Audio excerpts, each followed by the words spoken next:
السلام علیکم ناظرین، آج کی اس ویڈیو میں ہم آپ کو پاکستان میں موجود ایک ایسی جھیل کے بارے میں بتانے جا رہے ہیں اور ہم یہ بھی بتائیں گے کہ ارض پاکستان کیسی کیسی خوبصورتی اپنے اندر چھپائے ہوئے ہے۔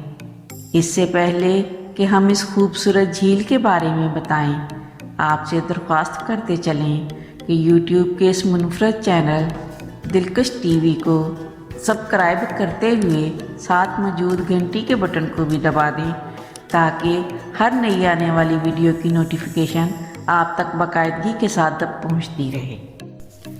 پیارے ناظرین، کیا آپ جانتے ہیں کہ پاکستان میں ایک جھیل ایسی بھی ہے جس کا نام آنسو جھیل ہے؟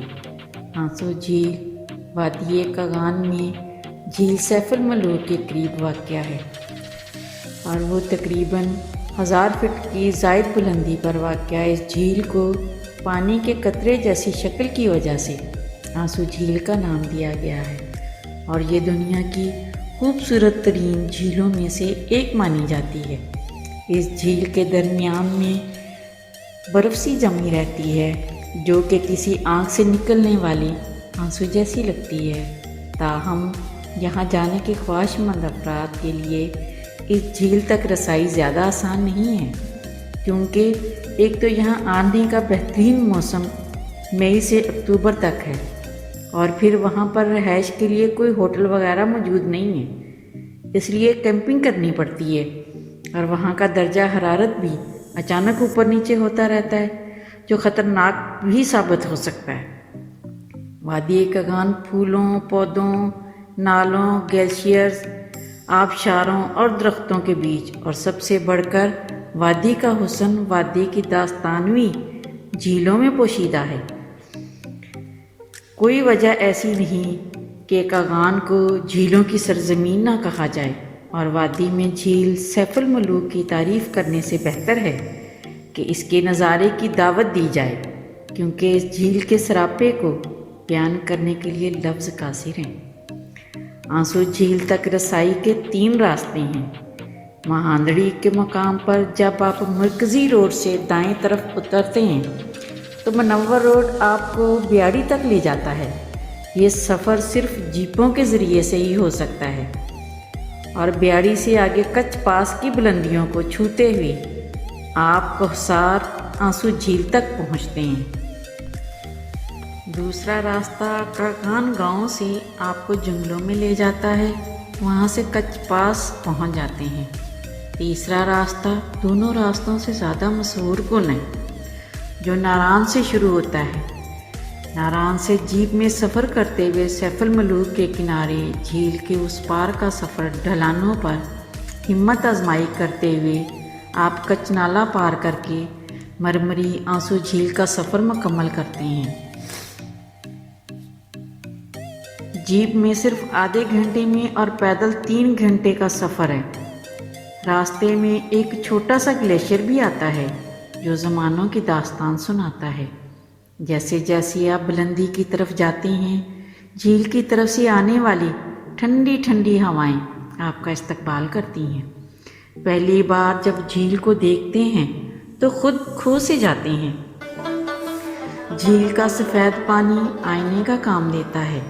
یہ جھیل گرگٹ کی طرح رنگ بدلتی ہے، ہر پہر اور ہر موسم میں اس کا رنگ الگ الگ ہوتا ہے۔ جب سورج پہاڑوں کے پیچھے جاتا ہے تو جھیل 2 رنگی ہو جاتی ہے، ایک رنگ سائے میں ذرا گہرا ہوتا ہے تو دوسرا سورج کی لالی کا رنگ جو شام ہونے کا اعلان کرتا ہے۔ ہزاروں لاکھوں برس کی تنہائیوں پر جب پہاڑ اپنی گلیشیائی آنکھوں سے روئے تھے تو آنسو جھیل وجود میں آئی تھی۔ آپ صرف کوہستانی آنسو دیکھنے 13-14 ہزار فٹ کی بلندی پر آتے ہیں، جہاں پر آکسیجن جمع کر کے آپ کو سانس میں سمونا پڑتی ہے۔ یہ جھیل منور دریا کا منبع ہے۔ آپ اپنی تمام تھکاوٹیں جھیل کے سپرد کر دیتے ہیں۔ یہاں انتہائی تیز اور سرد ہوائیں چلتی رہتی ہیں۔ سورج اور بادلوں میں آنکھ مچولی کا کھیل بھی جاری رہتا ہے۔ سورج نکلنے اور چھپنے میں، بارش کی پھوار پڑنے میں اور پھر دھوپ کی تیز چادر پھیلنے میں منٹوں کا وقفہ ہوتا ہے۔ 1-1.5 گھنٹے میں جھیل کے نظاروں، یک پانیوں اور تا حد نظر تک پھیلے ہوئے برف پوش کوہساروں کے نظاروں کو آپ اپنے کیمرے میں بھی محفوظ کر سکتے ہیں۔ ڈھلتی دوپہر میں آپ جھیل سیف الملوک کو واپس آتے ہیں۔ واپسی کا سفر نسبتاً آسان ہے، مگر اتنا بھی نہیں۔ جب شام اور رات کے درمیان آپ سیف الملوک پہنچ جاتے ہیں جہاں آپ کے خیمے نصب ہیں۔ اگر آپ آنسو جھیل سے اپنے ٹریک کو طویل کرنا چاہتے ہیں تو رات آپ کو آنسو جھیل کے کنارے کیمپ کرنا پڑے گا اور صبح کو آنسو جھیل کے اس پار اتر جائیں۔ آنسو جھیل جانے والے سیاحوں کے لیے چند ضروری ہدایات بھی ہیں۔ نمبر 1، سفر کے لیے جولائی اور اگست کے مہینے زیادہ بہتر ہیں۔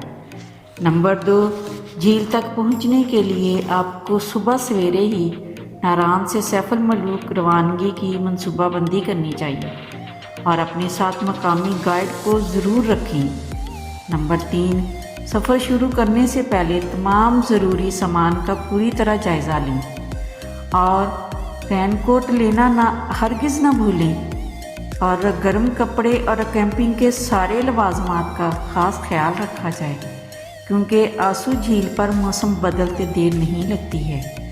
جھیل پر بادلوں اور دھند کا غلبہ رہتا ہے، کسی بھی وقت بارش یا برف باری ہو سکتی ہے۔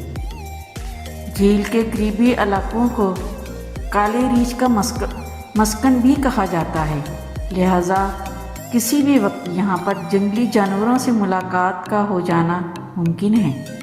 چونکہ سیف الملوک اور آنسو جھیل تک کا راستہ غیر آباد اور ویران سا ہے، اس لیے سیف الملوک سے جاتے ہوئے اپنی رجسٹریشن چیک پوسٹ پر کروانا ہرگز نہ بھولیں تاکہ ضرورت پڑنے پر آپ کی فوری طور پر مدد کی جائے۔ آخر میں سب سے اہم بات یہ کہ جھیل پر گندگی ہرگز نہ پھیلائیں اور وہاں کی صفائی کا خاص خیال رکھیں۔ معزز ناظرین، امید ہے آپ سب کو یہ خوبصورت ویڈیو ضرور پسند آئے گی اور پسند آنے کی صورت میں اسے لائک کیجیے، فیس بک، واٹس ایپ اور اپنے دیگر سیاحت کے شوقین دوستوں کے ساتھ شیئر ضرور کرتے ہوئے ہماری حوصلہ افزائی بھی کیجیے اور کمنٹ باکس میں اپنی قیمتی تجاویز سے ضرور آگاہ رکھیے گا۔ آج کی ویڈیو میں بس اتنا ہی۔ اللہ نگہبان۔